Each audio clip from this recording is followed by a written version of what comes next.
Welcome back to the channel, everybody. Today is Terry Bollea's birthday. For those of you who don't know who Terry Bollea is, that is Hulk Hogan. So what better way than to celebrate his birthday than with an unboxing of an amazing 3-pack that came out from Target. This was a Target exclusive. That was the three eras of Hulk Hogan. Today we're going to talk about the boxing. We're going to open up the figures, and then we'll go from there. All right? So right off the bat, you see in this beautiful picture, we have all the 3 stages of Hogan. On the side, we have their glamour shots because they look beautiful. On the other side, we're going to have that awesome Mattel Elite logo because these are all Elite figures. On the bottom, we're going to have that sweet jargon. But on the very top, you're going to have the different stages of Hulk Hogan. So you have Hulkamania going into the NWO and then also the 80s version. On the back, we have this cool picture of all 3 of them, just looking as nice as they possibly can. The little blurb on the bottom, let me read that real quick. Well, let me tell you something, brother. 40 years ago, when Hulk Hogan dropped his big leg on the Iron Sheik and pinned his shoulders to the mat, 1, 2, 3, the most powerful force in the universe was born.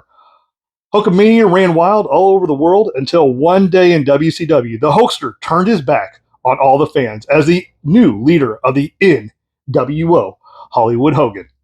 It was a betrayal that shocked the world because it was just too sweet. It was all those Hulkamaniacs, though, who rescued Hogan from the darkness of the NWO and brought him back into the light of Hulkamania.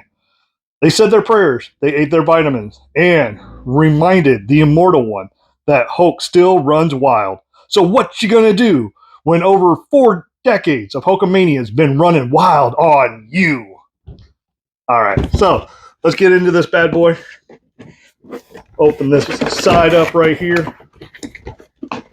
Slide this guy out. Put this over here. See you later. Boom. Get those out of here. Oh, look at this. I mean, it's kind of cool. A little bit of a backdrop. You can kind of see faint the Hulkamania. You can probably put your figures up there. Take a couple figure pictures. It's up to you. Choose your own adventure. Make it what you wanted to do. Pop out. All right. I got everybody out of the package and everything like that. So, one of the things I thought was kind of cool that I wanted to tell you is actually Marvel Comics actually owns the rights to Hulk Hogan, or to the Hulk name.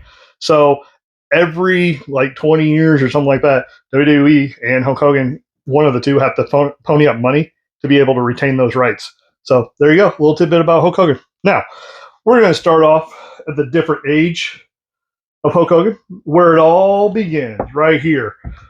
We have him in his 1984 world title. This is Hulk Hogan right after he beat the Iron Sheik in the start of Hulkamania, where it was all getting going. Now you can see he's got his shirt hanging out of his mouth, bandana type thing. It's pretty funny because originally when I first looked at it, I was like, why did they give him Gene Simmons' tongue? But that's pretty funny. Anywho, so you can see where we haven't really started the red and yellow yet. It was actually the blue boots and trunks and red and that kind of stuff. So you can see really up close, he's got his cool little hot dog tan going on. Even back then, he was a guy on the beach. With this accessory, you get another red shirt that pulls from the front. That way you can have that look of tearing off his shirt because, I mean, I know I tried to do it and made my mom really mad. I don't recommend doing it. But if you have your own shirts and you buy them, then knock yourself out. Along with the 2 Fists of Fury, you come with the mic gripping hands. From there, he had that look until about mid-90s, and that's when he came in with the NWO. That's right, supporting that black and white NWO. You'll see on the front of his shirt, it's got that Hollywood look. Now, the cool thing about this is that he then started airbrushing a lot of his material. So you have the boots that have the NWO, but it's also got his face on there. But on both sides of that, and then along his legs, you can actually see like a video reel. So it looks like he's, from Hollywood, that kind of stuff. It actually says Hollywood there. And on the other side, you have the for life look, because when you're NWO for life. Across the top with the bandana, you have the Hollywood look. He comes with 2 extra hands, and they are the 2 sweet gloved hands for the NWO.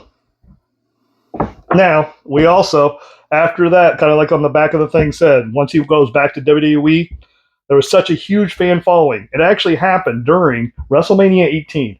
WrestleMania 18, it was supposed to be the bad guy Hulk Hogan versus the good guy The Rock. The fans turned.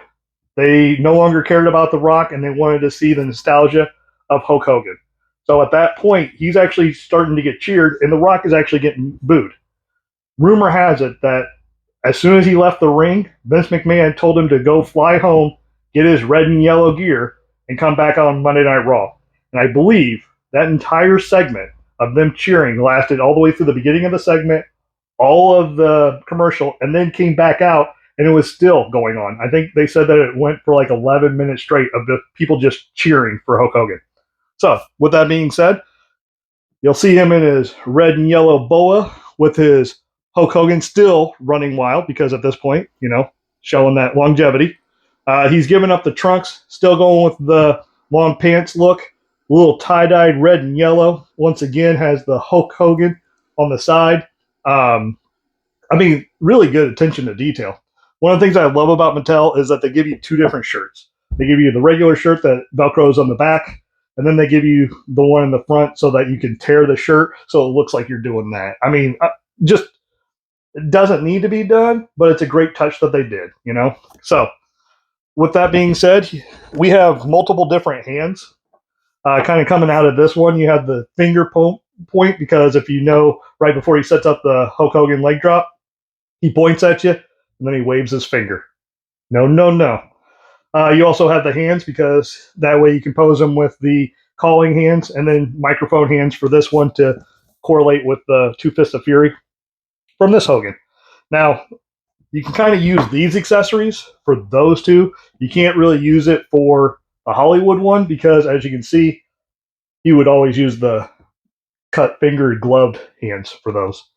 So, this is one of my favorite collections. If I had to pick, I'm a huge NWO fan. I loved whenever he turned because it was the idea behind it was that WWE had sent people down to WCW to take it over. Cops were called. The Army was called, or the National Guard, I believe, was actually called in one time. That's incredible storyline making.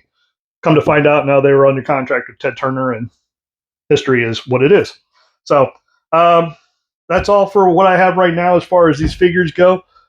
Which one was your favorite? What era was your favorite Hulk Hogan? Were you a Hulk Hogan fan? Tell me what your favorite match is. Please comment, like, subscribe. Thank you all for coming today. I look forward to seeing you again.